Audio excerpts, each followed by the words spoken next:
Well, I've got some exciting news because we've got a really dynamic speaker, innovative communicator with us here today, Scott Carley. He's known as the Change Energizer, and after this talk, you'll know why they call him the Change Energizer. He's a unique blend of entrepreneurial spirit, artistic flair, and boundless energy. He inspires leaders to conquer big, audacious goals and by embracing obstacles and taking decisive action. He's a certified trusted advisor and a 3-time award-winning team MVP and has empowered thousands of CEOs and leaders nationwide. So when you see these associations or people that put on conferences for their companies, they'll call Scott in to energize the team. Whether it's a sales team or a leadership team, that's who they call in. He's part of the National Speakers Association and 2-time president of the organization. And he's been a keynote speaker, and that's taken him to over 350 cities around the U.S. Outside of work, he enjoys a blended family, smoking meat on his Traeger smoker, and exploring the Texas Hill Country on his Indian Roadmaster. I didn't know that, Scott. So he's always seeking new adventures, and he's been a past speaker for us as well. So Scott, come on up. Thank you for coming. Come on now. Can you hear me now? Yeah. Great. Greg, thank you very much. Thank you. And it's great to be here with you today. And I know this is just exactly the place you have been hoping that you would be here for the last 6 months, job seekers. And but despite that, I'm glad to see you this morning. And I hope that I can share a few things with you that maybe help you a little bit and get you through some of the junk that you're having to go through so that you can get the job and the opportunity to do what you're really called to do. I do want to say something about LinkedIn. If you may put something out on LinkedIn about what you do and what you're all about, and you're working the system, and you're looking for people to like it. I got 3 whole likes by my 3 devoted followers.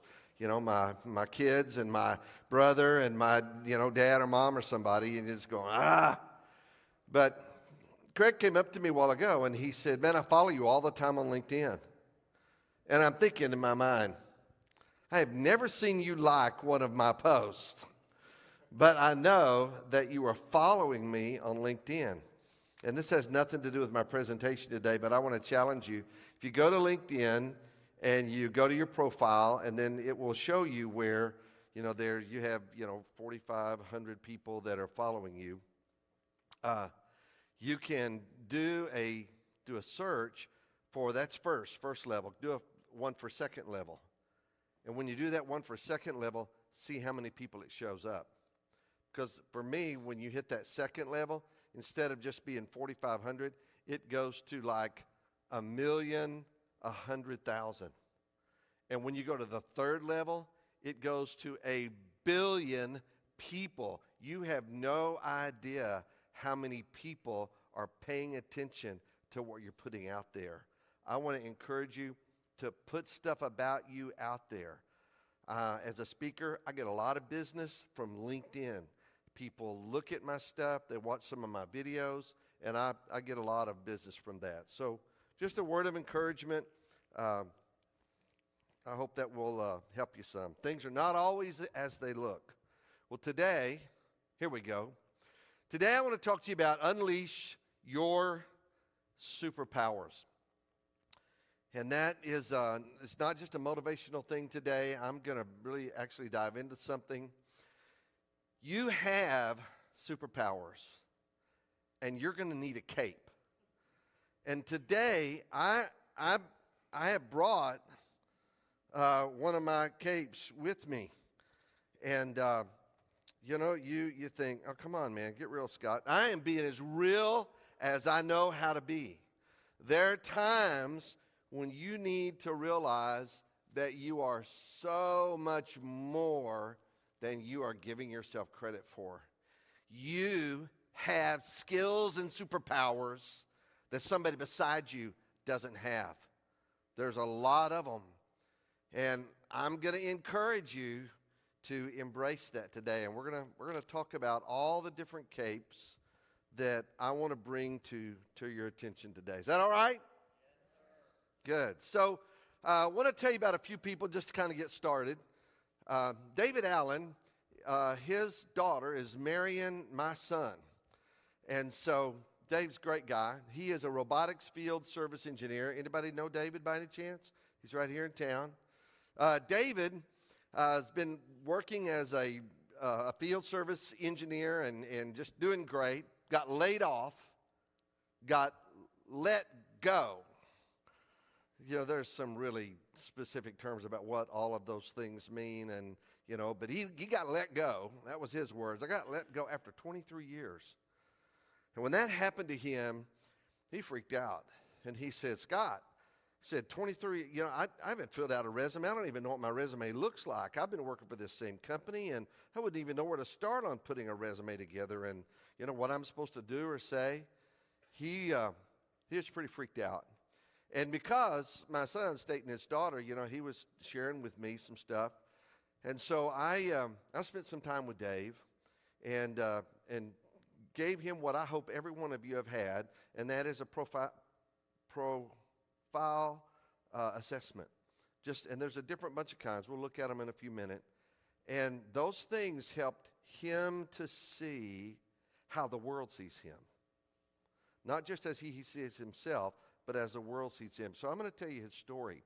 Then I'm also going to tell you about Gwen Marsh. Gwen Marsh is known as the Queen of the Clothes.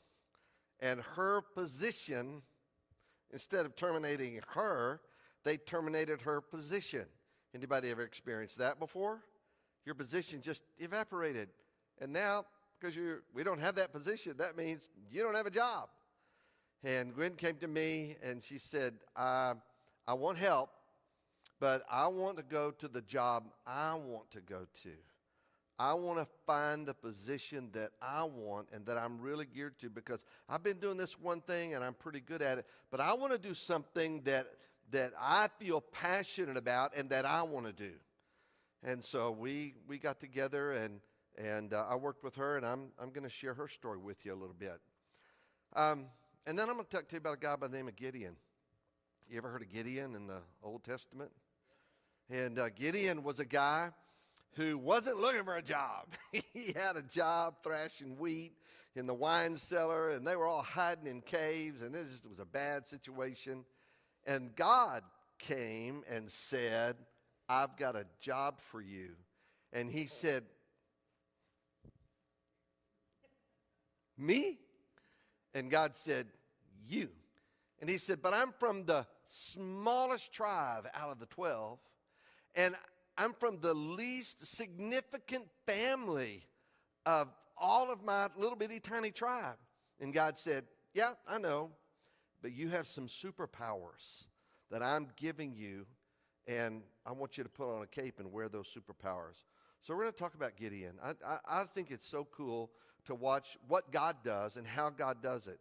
And I'm going to sprinkle that through everything that I say today, so just be aware of it. So here's something that I invite you to do. And I say this every time I give a presentation like this.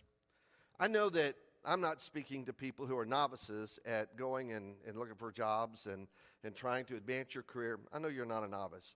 I know that you have been through a lot of things to help you. When Lori was up here, she said so many good things. That's probably not the first time you've heard that. And you may be standing on a bunch of books and workshop trainings and things that you've heard. And all I'm asking you to do is for the next 45 minutes, just stand on those books and look across the fence and be curious.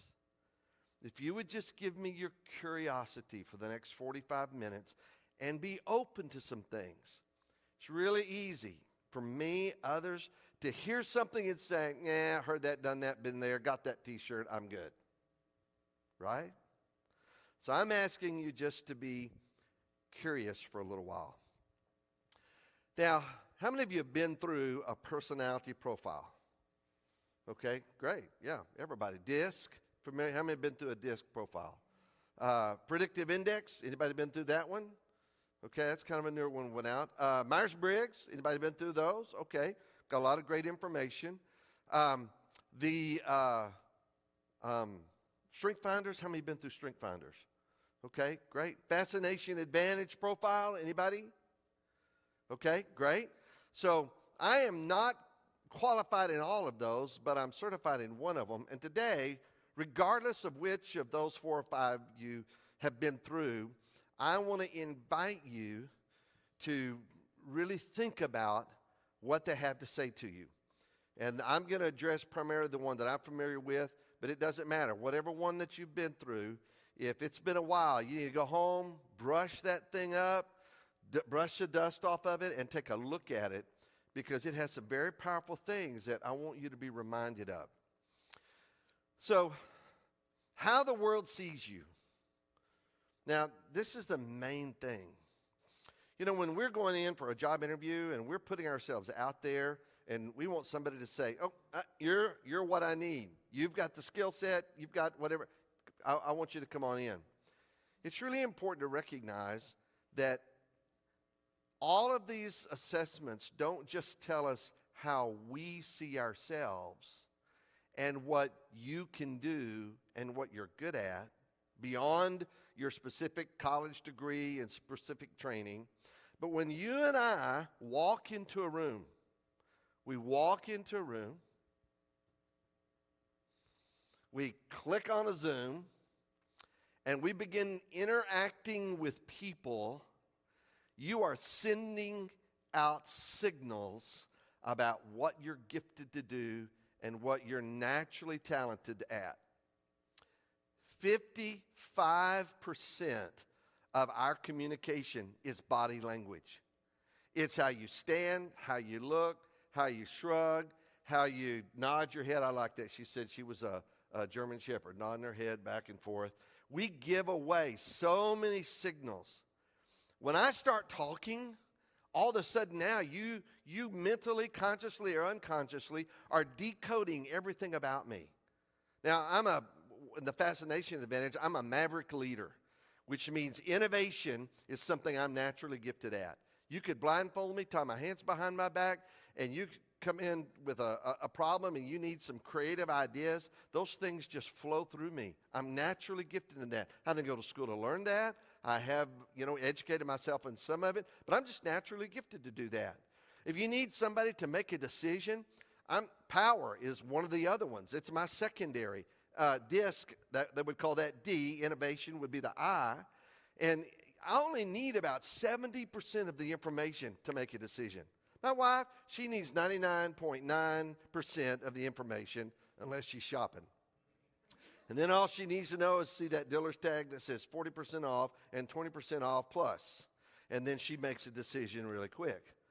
But the point is, when you show up, and you show up by the resume that you put out there, you show up by the way you're on Zoom and what's in the background, and everything, 55% of your communication is body language. So the world sees you individually as a subject matter expert. And people that are looking at that resume, they're listening to you interview, they're thinking of, I need a subject matter expert to help me in these areas, or an unstoppable team of engaged problem solvers. One of the things that we say is in National Speakers Association to all speakers who are creating keynotes, and they say, Scott, how do I create a keynote? What do I say? And the first thing we tell them is, what problem are you being hired to solve? When somebody calls me up and says, Scott, come do a keynote for us, my first question is, what problem are you hoping my keynote will solve? If it's, and they'll say, well, we got a lot of people, and we just can't get them to take action.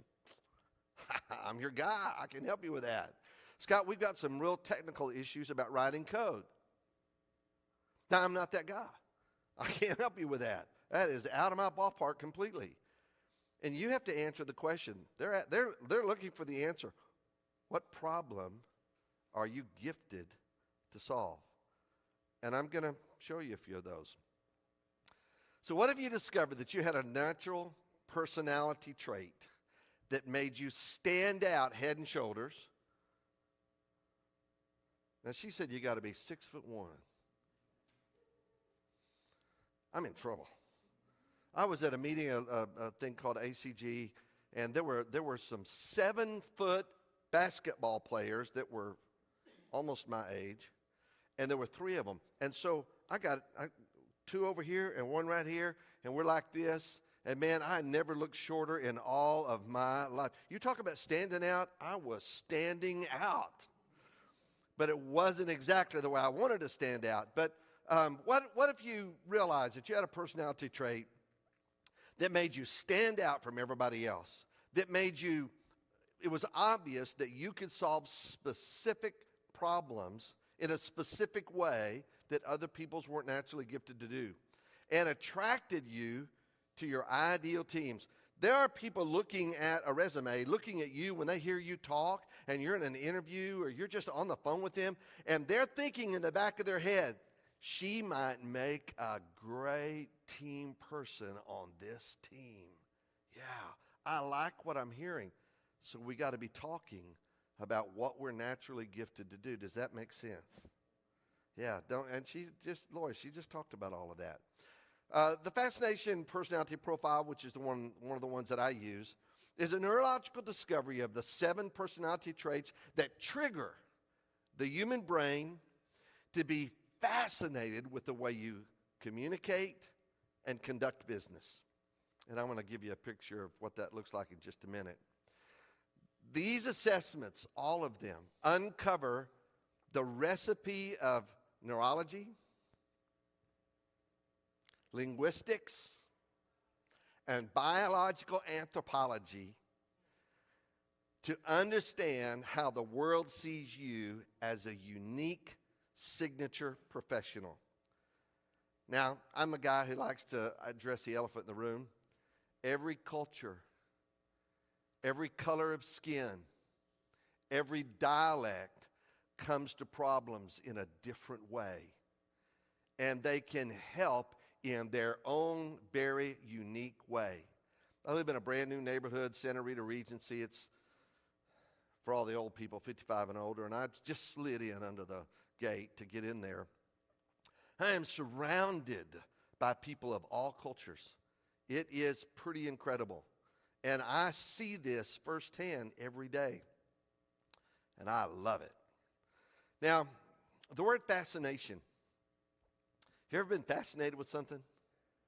You know, I'll be able to tell when you're not fascinated with me because you'll nose off and start dozing and snoring maybe. But when somebody is fascinated, I mean, all they can see is this one thing. And they're looking at whoever's talking because they're fascinated with it. And bombs can explode. You know, a car can have a wreck, but they are so fascinated with what they're seeing, they forget about everything else. Well, when you're operating where you're naturally gifted, people become fascinated. Watch the way she does that. Watch the way he does that. Did you hear what he just said? Oh my God, that's so incredible. Because they're fascinated with it, and that's what you want. And that's why I said, go back to those assessments and figure out where you are naturally gifted and embrace those. So I'm going to go through the 7 personality traits of the Fascination Advantage. And I have a little unique style in the way I do this. I won't ask for forgiveness. Just bear with me. The first one. There we go. Innovation. Innovation is one of the personality. Oh, let's see if we can get this over my head with all this gear on. Can we do it?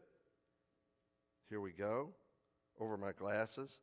You know, since I came here last time, I have glasses and hearing aids. I've really come a long way, haven't I? Innovation.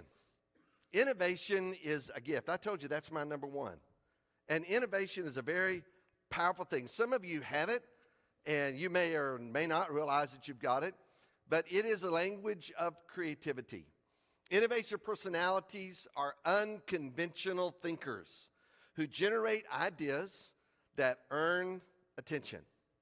These are the people that walk into their boss or walk into their team, and you hear them say, hey, I got an idea. And when they have ideas, some people go, oh my God, here we go again. And they have these crazy ideas. And they're just people who are innovative. By strategically applying their talent for creativity, they quickly solve problems with fresh and inventive solutions. Well, there's companies that need those. And right now, there's some companies that need those in a bad way because, boy, the world's been shook up. And the same old way of always doing things is over. I'm going to give you a real secret here.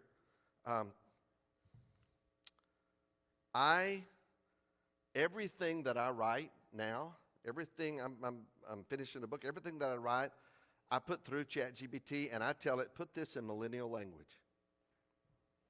Put it in millennial voice. Because baby boomer voice is gone. Nobody's listening to baby boomer voice. If your resume is written in baby boomer voice, put it in ChatGPT, rewrite it in Gen X or millennial voice. Because it is a language that has come into our country and the world. And if you want people to hire you, you got to speak their language, not your language. Can anybody relate to what I just said? So it's the truth.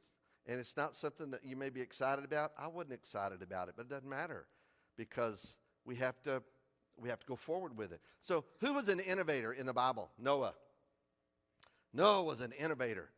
Why do you think we know that he was an innovator? He had that natural gift. Why was Noah an innovator? Why do you think we know that?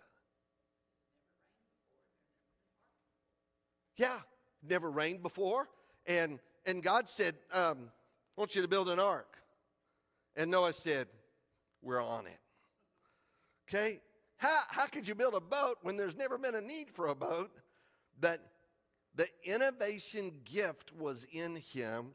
He got it from God. Everything we have, we got from God. And Noah went to work and built an ark that worked. It floated. It kept 2 of all the animals for the duration of the flood. Jeff Bezos, RuPaul, Frank Lloyd Wright, Lady Gaga, Thomas Edison are also people who have innovation. It just flows out of them. You may have that. You may not have that, but you may have that. And if you do, you need to tell them.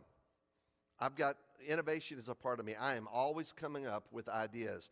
There are many companies that have got no fresh ideas, and they're looking for something innovative. Okay, let's get this off again. Glasses. We're going to make this. Oh, there we go. Thank you. You can lay down for a little bit. So, the next one, passion. Passion is relational EQ. Passion is people who connect with emotion. And passion personalities rapidly make emotional connections with others. They are approachable with an unintimidating style. Their exuberance and honest emotion make them effective presenters of ideas and information. How many of you have met somebody who's pretty passionate? Yeah. If you have that gift, they're going to figure it out really quick. So I'm dramatic. I'm passionate. And people need that. That's part of where the Change Energizer came from. That's my brand. So who was somebody who was passionate in the Bible? David. King David was a man after God's own heart. Some of us have described him as being bipolar. I mean, David was somebody who he was way up there with excitement and enthusiasm and bring it on, Goliath. We're going to take you down. And man, he went to that fight with a five smooth stones and a slingshot. Come on, man, I'm passionate about this. And but then there were other times, man, he was just under the basement and he was just having a hard time. That's a gift. Those things are a gift, and they help you to make the emotional connections with other people. So if you've got that, Run with it. Live with it. The next one is power. Power is take action leadership. Power personalities are natural leaders who are driven to identify goals and attain them. Notoriously high achievers, they are self-assured individuals who earn the respect of their coworkers, their customers, families, and peers. Power people. Power people are the ones who, and that's my second level. I wear a wristband to remind me of that. My stepkids call me bossy.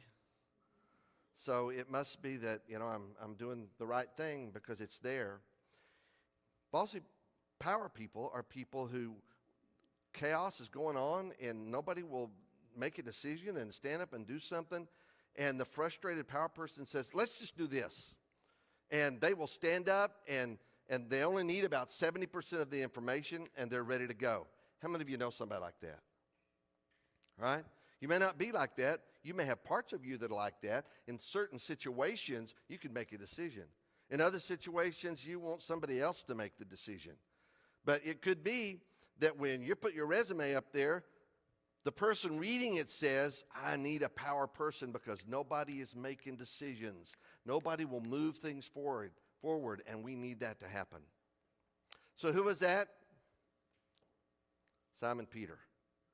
Simon Peter in the New Testament, Jesus told him, he said, Simon Peter, you're the rock, and you are going to start this church.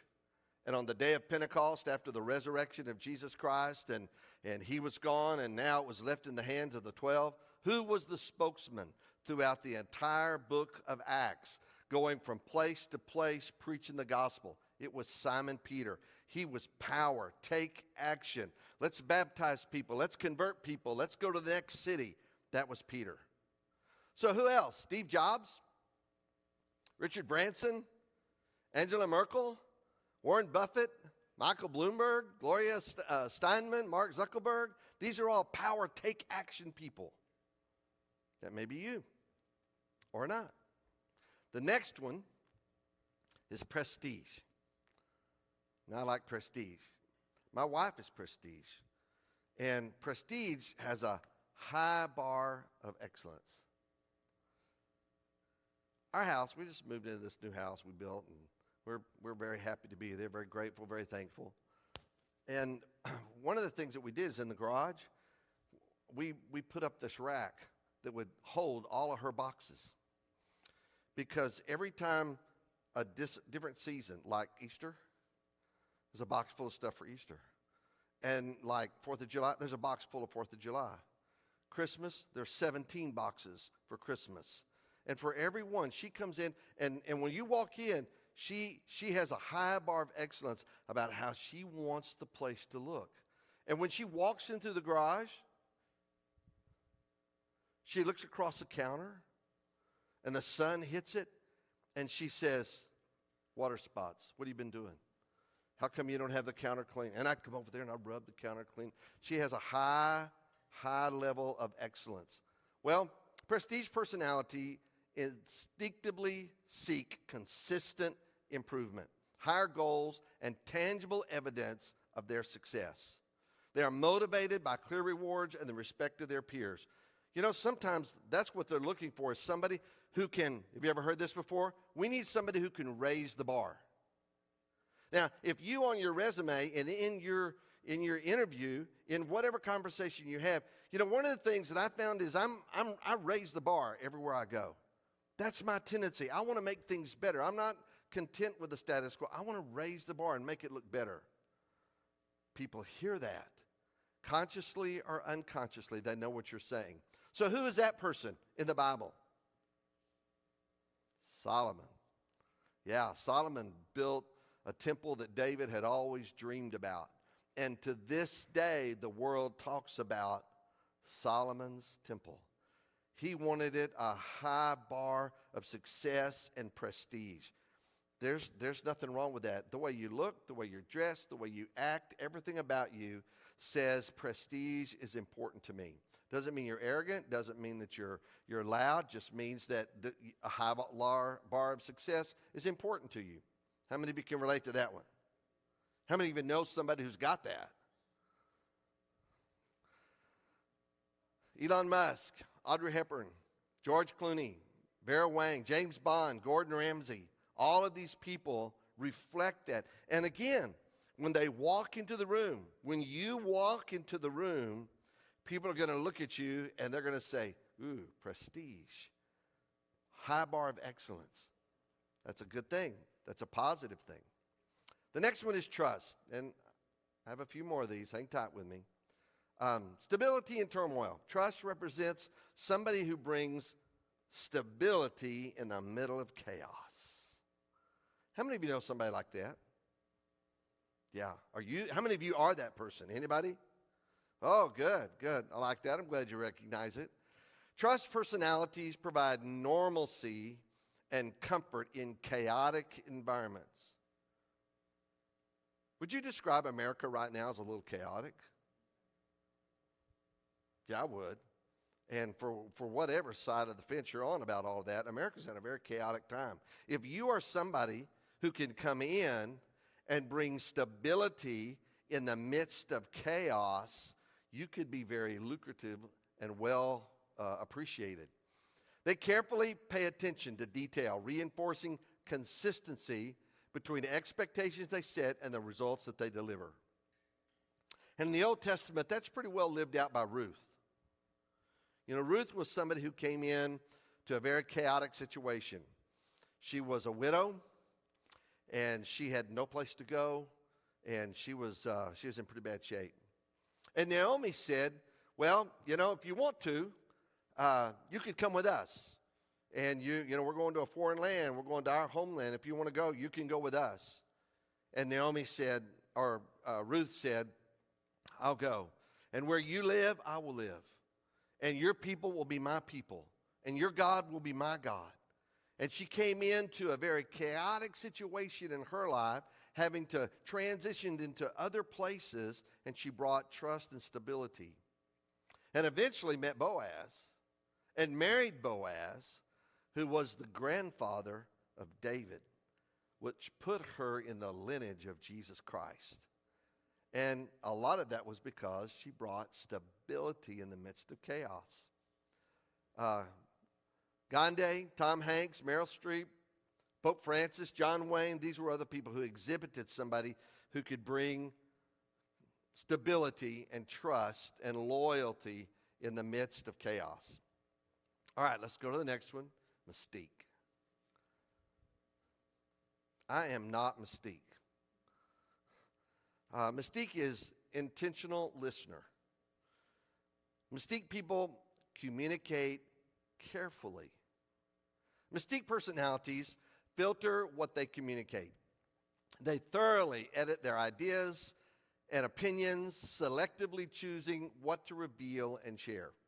You know them and you want them in a team because in about the middle of a brainstorming session, you look at the mystique and say, okay, what have we missed?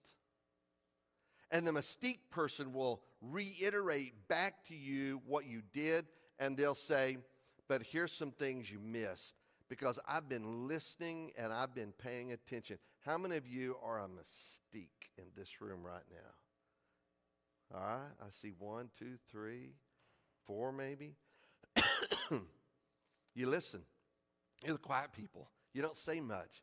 But when you talk, you're like E.F. Hutton. When E.F. Hutton speaks, people listen because you have something to say. Because they don't over-communicate, they avoid sending distracting signals, making each detail more influential.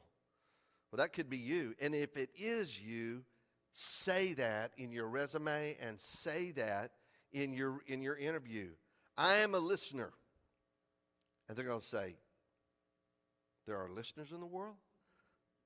I'm a listener. And I listen and I pick up on things that are being said and things that are being done. And then I can report back. I can speak up for what I see obviously and what I see written between the lines. Does that make sense? Whoa, what a gift. Who does that?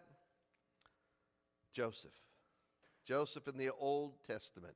You remember Joseph, he had a dream. Remember that? He had some dreams.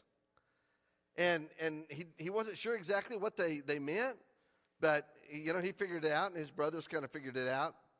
That there were, all these sheaves bowed down to this one sheaf, and that didn't go over, so they, threw him in prison. Sold him, actually. They sold him to slave traders. He went to Potiphar's house, and in Potiphar's house, as a mystique person, he observed everything that was going on in Potiphar's house, and Potiphar put him in charge as though he was the executive person at his house over his household goods. And then his wife tried to make a move on him, so he got thrown in jail. And in jail, he did the same thing as being able to interpret dreams and use wisdom and listen and be able to explain exactly what he was hearing.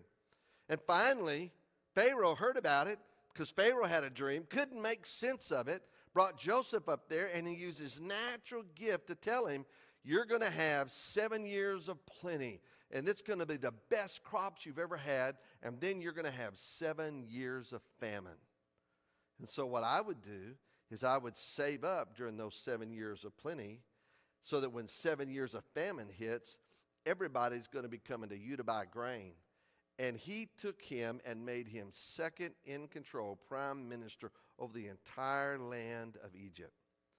If you're mystique, you are able to read what's going on, and you should share that with whoever it is that is interviewing you and put it on your resume. That's a big deal. Would you agree? Is that a big deal? Of course. So who does that? J.K. Rowling, Johnny Depp, Clint Eastwood, Jackie O, Dalai Lama, Joaquin Phoenix. All of these are the quiet people. They're quiet. But they're not dumb. They are paying attention. All right, the next one. I think this is my last one. Alert. Alert, attention to details. That's my wife's second one. She really pays attention to details. That's not my strong point. If you give me an Excel chart, you're in trouble. If you want me to graft a bunch of stuff out, we will have problems. Because if you want me to write code, I can't do all that. I don't have attention to detail. But she can. You earn influence by watching the details in order to protect your beliefs with your natural alert advantage.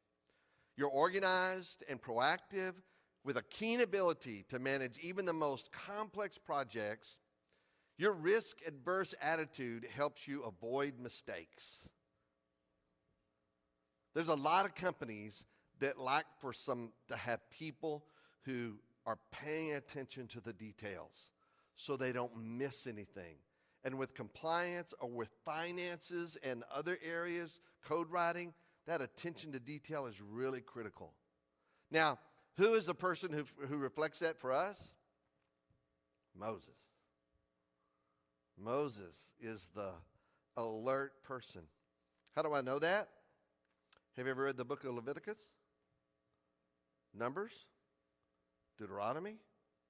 Yeah. Moses wrote the first 5 books of the Old Testament. And all of them, the tabernacle is laid out in Leviticus, and all the details of it. The guy is just detail oriented. And that's where the 10 Commandments and all of that, I know it came from God, but it came through Moses. And Moses wrote all that stuff down. Are you a Moses? Are you a detail person that knows how to write all the I've got some great friends in HR. I could never do HR. They can write the handbooks and all of that stuff, and they know about compliance. Anderson Cooper, Ruth Bader Ginsburg, David Allen, Chuck Norris, Paul Revere, Howard Hughes. All these are people who are just great at the details. All right, so I'll finish up. You have all of these, but you have them in varying degrees. And whatever personality profile you use, you need to figure out the ones that you're top in. And when you figure that out, then lean into it. So you have superpowers. Great. Yeah. Thanks, Scott. We appreciate that. Now what do I do? So here's what you do. Lean into your giftings.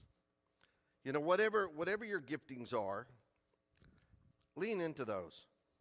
So when I took the profile a few years ago, the one that I'm most familiar with, I'd just come through a pretty rugged divorce. And I've spoken all over this country, but boy, a divorce can really humble you. Anybody ever been through one of those? Yeah, and it did. It knocked the fire out of me. And I didn't know who I was. I didn't know what I had to offer. And so a friend of mine turned me on to a profile, and I took it. And when I did, it identified some things about me, and I told you about them. And I asked my friends, what's the deal here? Is this really true? And they said, oh my word, Scott, that's spot on. Now here's something I want you to understand. I don't know what you've been through, but I got a feeling you've been through a lot. And that stuff can knock the wind out of you. It can cause you to not believe in yourself. It can cause you to doubt everything about your past and your accomplishments. It's tough. But when you take something like these profiles, part of what they do is they tell you not how you see yourself, but how the world sees you. And folks, there's some of you, when you walk into the room beat up, knocked down. You just could hardly come in there with your head up and pride about what you've done. But when the world sees you walk into the room, your superpowers show up the minute you start talking. The minute they put you in charge of a volunteer activity or anything, your superpowers begin to come out.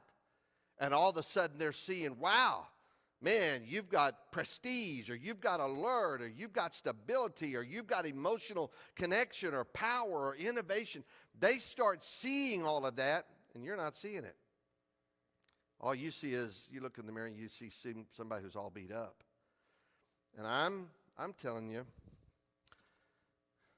go get your cape and put it on and figure out what your superpowers are and wear them. That's what David did. I went over and talked to David, and I'm trying to hurry to a close. I should be finished within the hour. I went over and talked to David, took David through the personality test, and when we looked at it, this guy is a robotic field service engineer, technician. I mean, he knows so much.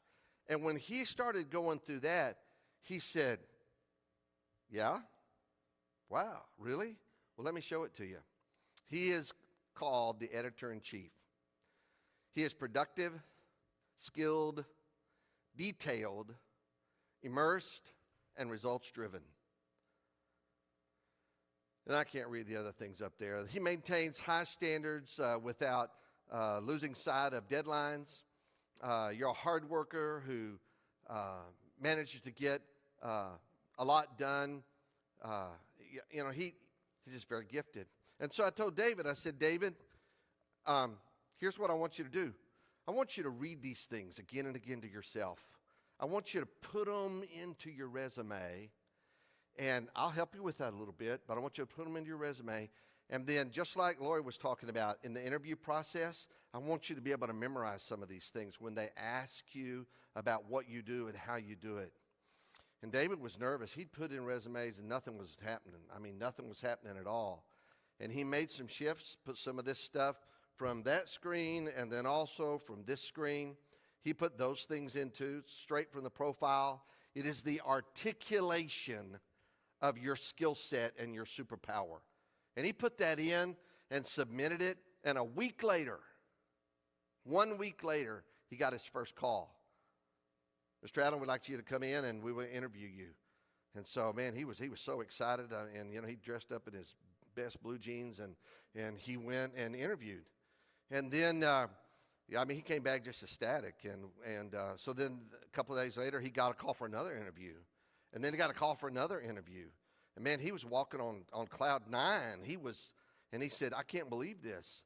And I said, well, believe it and keep leaning into what it says about you, because this is the way the world sees you.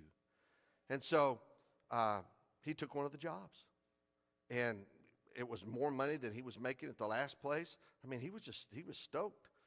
And so he worked for that company. Well, guess what? His resumes were still out there. And he kept getting calls. And after 2 weeks, he quit that job because he's got a better offer at another place.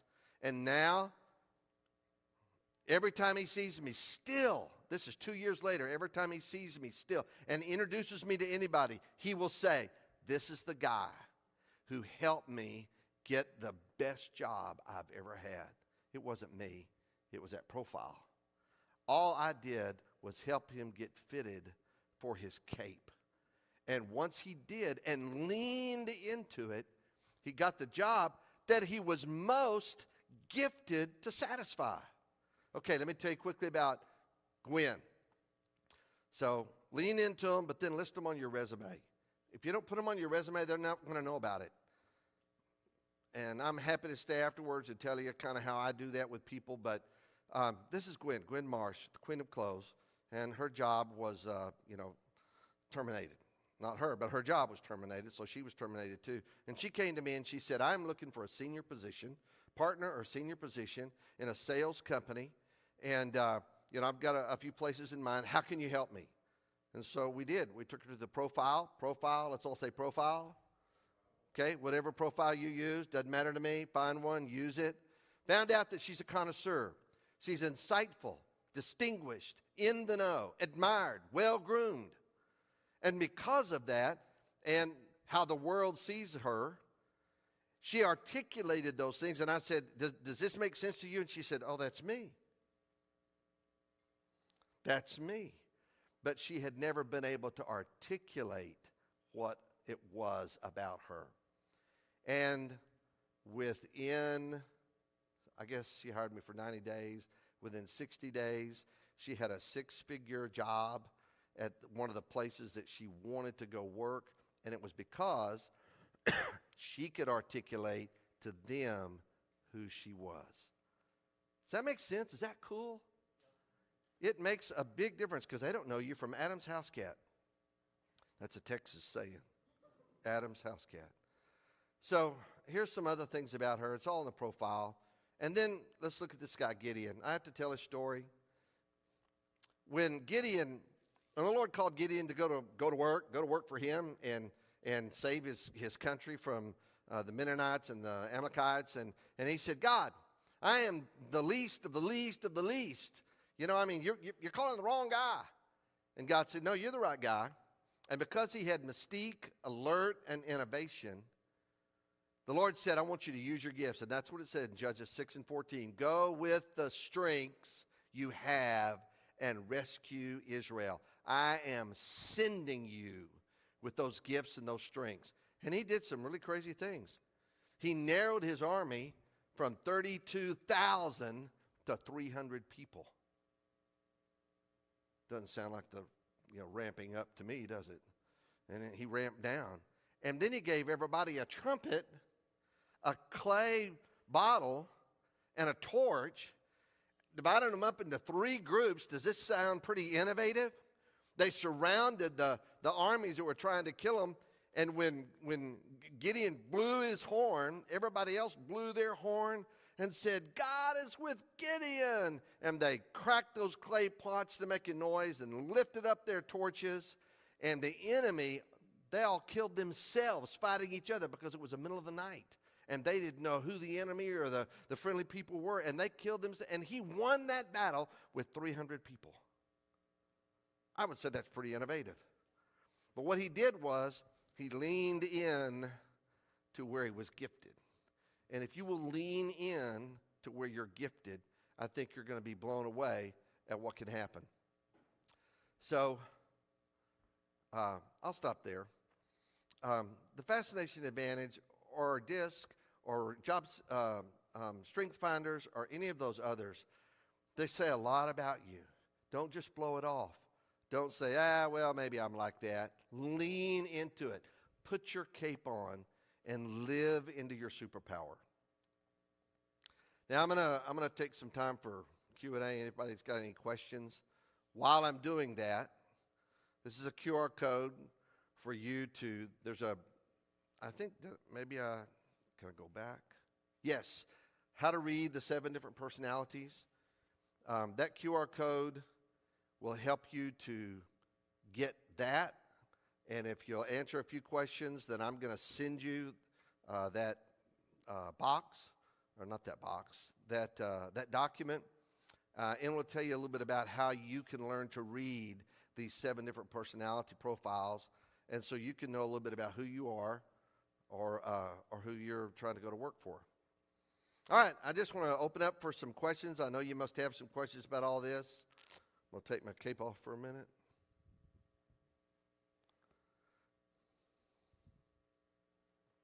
Yes, ma'am. So we hear all this stuff about you've got to give statistics in your LinkedIn profile page of how you've done this. And you've got to give numbers and you've got to show that you've accomplished this. Do you do that with this? Yeah, yes, all of that is a good thing to do. If you look back over your shoulder and learn to figure out, just like Lori was talking about, what have I done? What have I accomplished? Sometimes you can't see it, but your peers can. Give them a call. Hey, you remember when we worked on that project, with Firefly, and we shipped, something to Mars, and tell me what all we did. Well, we shipped to Mars. That's what we did. So ask your peers. But yes, put all that in there too. That's a good thing. When he introduced me, I told you that I've spoken in 47 states. I'm a 2-term president of the National Speakers Association. All those things matter. I'm a few-time MVP winner. That matters. More questions?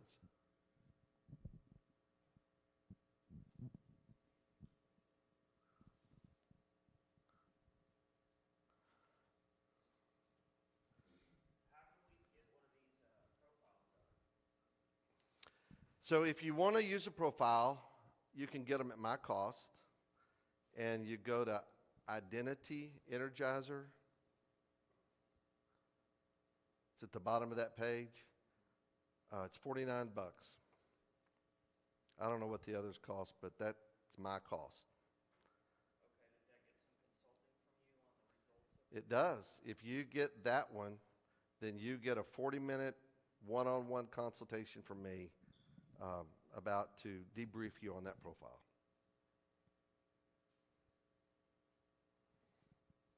Does it come with a cape? Maybe. Just kidding. Yeah, no, that's good. It does. Your cape. Yes. Any other questions? How many of you found this helpful at all? Anybody? Okay. How many of you learned something new with your curiosity? Good, good. I'm glad to hear it. It is a joy and a privilege to be here. And I hurt with you. I've been there, done that. And I'm sharing the things that I have to get you back in the mainstream where you belong. You are gifted. You have a gift that people need. And I want to help you break through those barriers and get where you belong. And it's coming. It's coming. Yes. I've taken Myers-Briggs, and it has never been helpful because I get conflicting answers. And when I'm answering the questions, I keep feeling like the answer is, it depends. So so I've had trouble applying them. So sometimes my friends say, oh, that fits, but this doesn't fit you. So what do you tell people who are getting that kind of result from these personalities? Yeah, I think that's it's a legitimate question from your view. The world may see us and our strengths, and we don't realize that we have those. And so we kind of resist them because maybe we're a little bit nervous about them. And that's why I say lean into it. Now, the Fascination Advantage only has 28 questions, so it's pretty short. It's only got 7 advantages, and it pairs your top 2, and then it gives you a nickname. And I've just found it to be super reliable and accurate. So the direct answer is, whatever it says, I would recommend that you lean into that. And I think that you will find that you really are naturally gifted in these areas. Just explore it more. This is a real different one. I'm a shooter. And my dad is a shooter, match shooter, military match shooter. So he always taught me to shoot right-handed. Is this right-handed? Yeah, right-handed. And I do everything right-handed because I'm a right-handed person, except shooting. And shooting, I shoot left-handed. And these eyes can hit a target at 100 yards left-handed, quicker and faster and better than I can right-handed. But it was an awkward thing for me to learn that. But once I leaned into it, I'll take any of you on at 100 yards. Yeah. I was just going to say, with her question, there's a lot of different profiles and services out there. If you take enough of them, right, I would think you'd start to be able to triangulate what's really being said. Like Yes. If you take one, you're like, I don't know if that's right. If you take one or two more, they'll start pointing in a direction. Absolutely. I agree with that 100% because we are who we are. And it is my observation that it doesn't change with age. I mean, it's a DNA. It's just in you. It's who you are. All right. Awesome. Thanks, Thank you, Chris. Scott. Appreciate you.